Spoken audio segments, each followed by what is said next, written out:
When James Leininger was just 2 years old, his behavior already seemed strange and frightening to his parents. It took them several years to find the reason for the boy's behavior.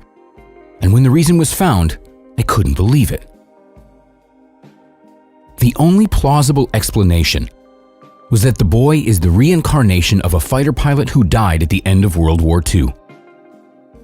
After watching the video, tell us your opinions in the comments. Enjoy.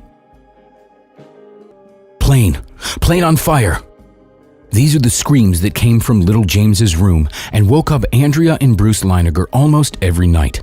The parents seriously regretted their visit to the World War II museum with their 2-year-old, although they could not understand why the visit had such a strong influence on him.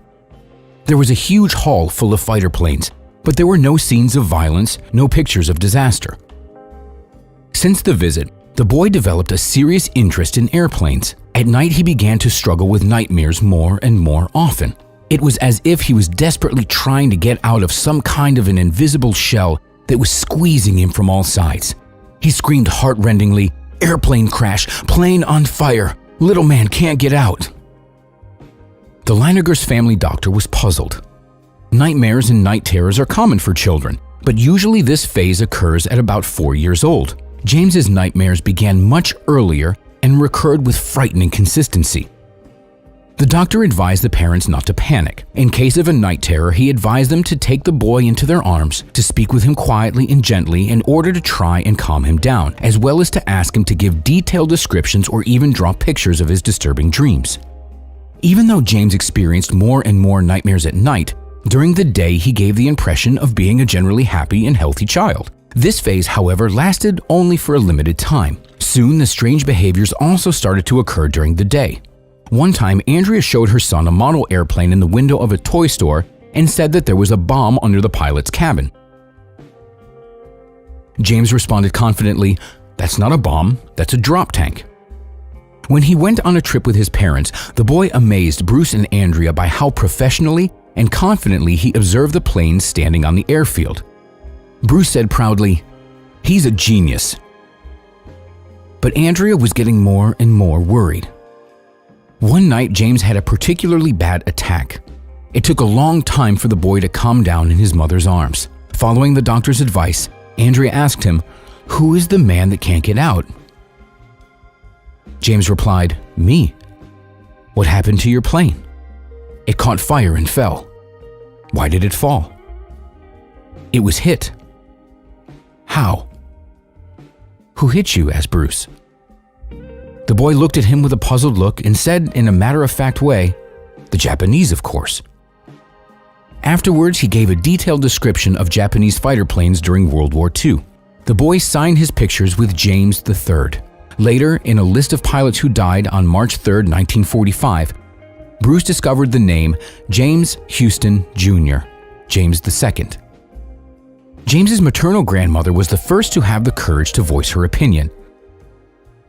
Maybe the Leininger family is facing a case of reincarnation. The parents were categorically opposed to this line of thought, and it even made Bruce seriously angry. As a Christian and a rational thinker who worked as a director of human resources at an oil company, he did not want to hear about what he considered to be stupid superstitions. He said that tales of a previous life offended rational thought. He did not give up on finding a rational explanation for his son's behavior. In order to achieve this, he began to ask the boy more detailed questions. "Do you remember the type of plane that the little man flew?" "Corsair," answered James without hesitation. "Where did it take off from?" "A ship called the Natoma." Bruce began researching the internet and soon found out that an American aircraft carrier called the Natoma Bay was used to transport Corsair planes during the war. Intrigued by the coincidence of those two details, Bruce continued to have conversations with his son. Under the guise of a historian writing a book, Bruce Leininger went to a meeting of the Natoma Bay veterans. It turned out that absolutely all details that he heard from his son were true. These included the names of technical flight elements, nicknames of combat aircrafts, and the location of their last battle in 1945, which the boy recognized in a picture. At that point, Andrea, too, was convinced that the soul of the slain fighter pilot chose their son to return to this world. Bruce, however, continued to fight against superstition. He was set on catching his son in a mistake in order to prove that the whole story of a fighter pilot was the product of the boy's imagination and coincidences that were amazing and unbelievable, but coincidences nevertheless. Do you know if the man from the plane had any friends? Yes, he had a friend named Jack Larson. The father was convinced that the mystery would be resolved when it would become clear that there was no Jack Larson, but that was not the case. Not only did Jack Larson exist and was a fighter pilot during World War II, but he was still alive. Bruce spared no time or money in locating the veteran. He went to him with a list of descriptions that his son gave to him about his service in the U.S. Air Force. Larson confirmed each and every detail. At that point, Bruce was ready to believe in any explanation. He studied his son's drawings for hours.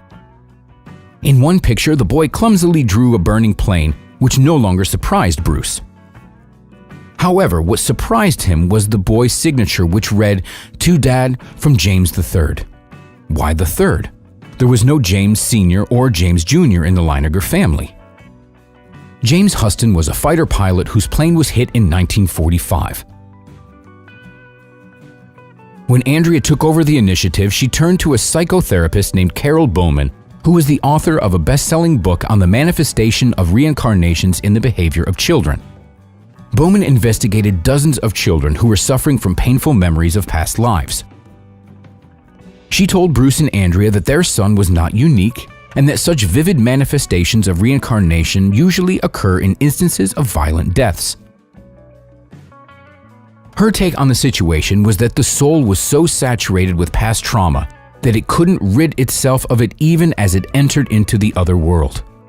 This explanation no longer seemed strange to Bruce and Andrea.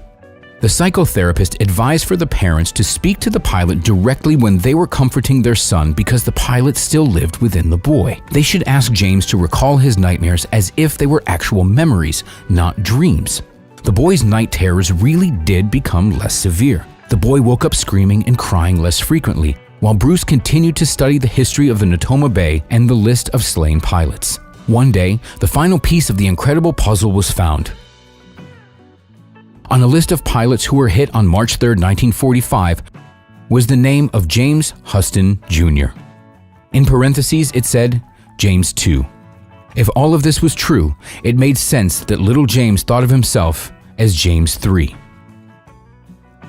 In 2004, when James Leiniger was 6 years old, his story was featured on the front pages of major newspapers and gathered a huge audience on primetime on ABC. One of the most fascinating scenes was the Leinigers' family visit to Anne Barron, the sister of the late James Huston Jr.